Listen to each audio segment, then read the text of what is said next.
Thanks for joining us. And today we're going to talk about the 5 elements and chakras in Kriya Yoga.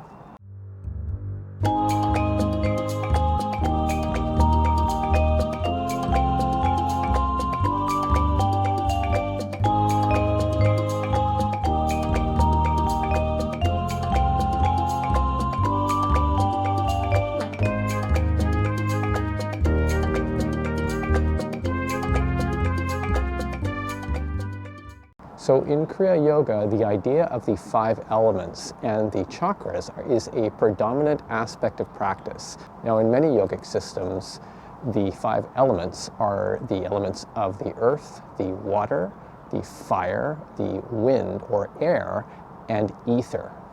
And in Kriya Yoga, these are represented in the chakras. So the Muladhara chakra, or the basic chakra at the base of the spine, is associated with the earth element.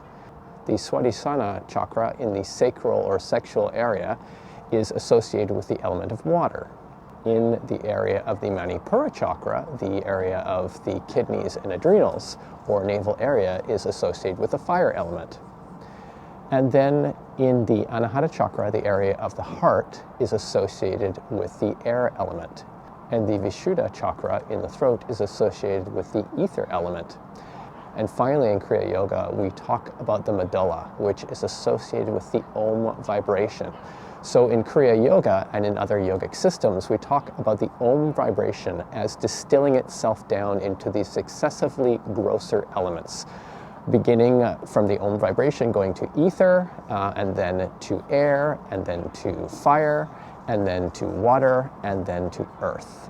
And the goal in Kriya Yoga and many yogic practices is to get from the grosser elements to a more finer element, finer refined energy, moving away from the earth into ether, into the Om vibration, the omnipresent vibration, from matter basically into spirit. And so this is a very linear progression.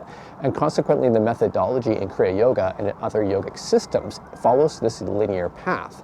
Now, this is all good. And we know that in Kriya Yoga and other yogic paths that follow this progression, especially from the spinal centers, from the base of the spine up to the medulla, moving into the successively finer energies, if you will.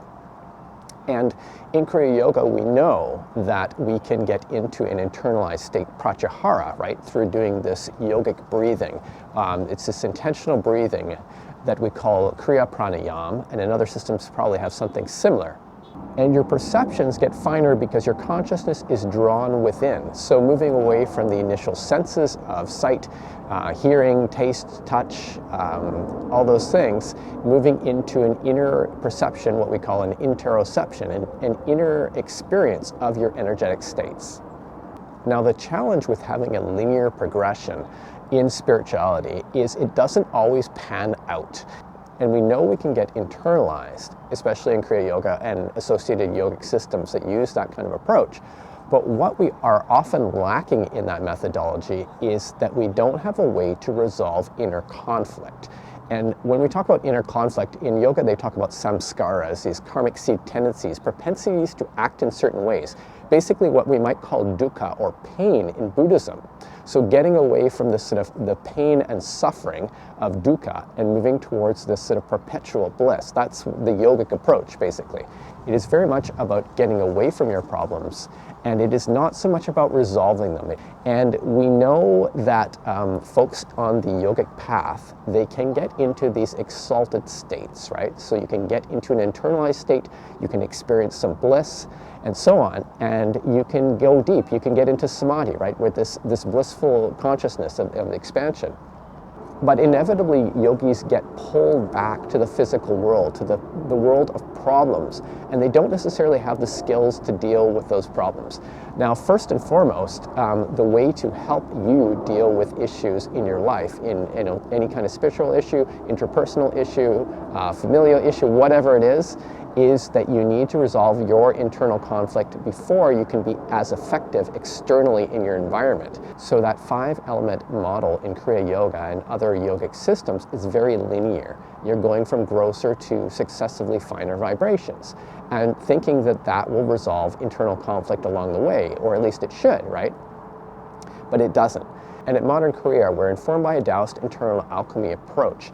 And in Daoist internal alchemy, the system of 5 elements is a cyclical progression. It is not a linear progression. So at the level of the personality, or one's everyday embodied experience, if you will, the 5 elements in Daoist internal alchemy are very much in play, and they're associated with the organs. So the fire element is associated with the heart. The earth element is associated with the stomach and spleen, the center of the body. The metal element, which is also could be called air, is associated with the lungs. The water element is associated with the kidneys, and the wood element is associated with the liver. And in this 5-element system in Daoist internal alchemy, these are cyclical. These elements support each other. It moves in a circle. So basically, they call this the creation cycle, moving in the cyclical phases of the one life force, the one chi, is what it's called in Daoist internal alchemy. You're not going in a progression through the elements and going in a linear progression to away from your embodied experience. You're enhancing and resolving internal conflict through this 5-element cycle, this what we call the creation cycle. And the thing about the Daoist approach to the 5-element theory is it is about harmony and balance. It's about bringing your internal states into balance.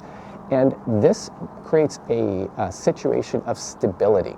Now, stability is important in the spiritual path. You want balance and harmony, right? Because you're doing internal change and you want to have deeper experiences, more profound experiences, and you need to be balanced to be able to handle them. If you start to access more powerful energies in your environment, and so on, or through spiritual technology, if you start to, get connected to these higher energies, they have a stronger force than you have in your body. It will throw you out of balance.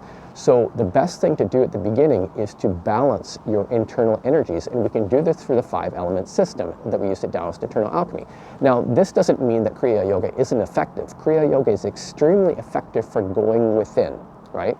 And getting into an internalized state, getting into the tranquil breath, what some people have called breathlessness, right?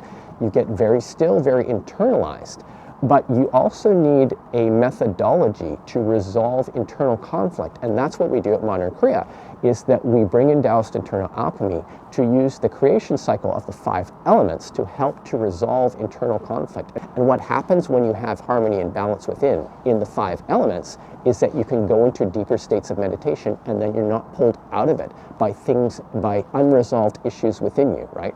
That you become practical and functional in your everyday life because you're not thrown off kilter, but maintain a more even keel because your energy internal is balanced, more so than if you followed a linear progression of, only the chakras, for instance, right? Using the chakras, trying to get up to the Sahasrara, right? Into the upper centers and to expand your consciousness, but with a whole bunch of stuff below you, a whole bunch of unresolved things in your body, in your emotions, etc., that are going to pull you back, that are going to throw you out of balance, right? We want to balance those things inside us first, right? That's why we use the 5-element system as a cycle to support each aspect of ourselves, each aspect of our personality, of our embodied experience.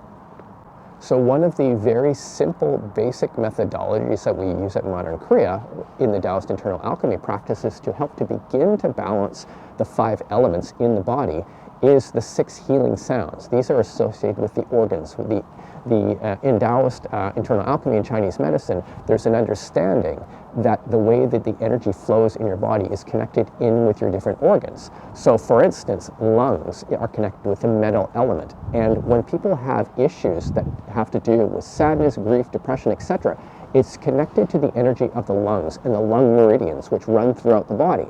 And so one of the 6 healing sounds, which is the metal sound, can help to release some of the stagnant chi, we say the stuck energy in our meridians in the internal organs of the lungs. When we use the lung healing sound, the metal element, to move the chi with intention, visualization, with breath, and with sound, right?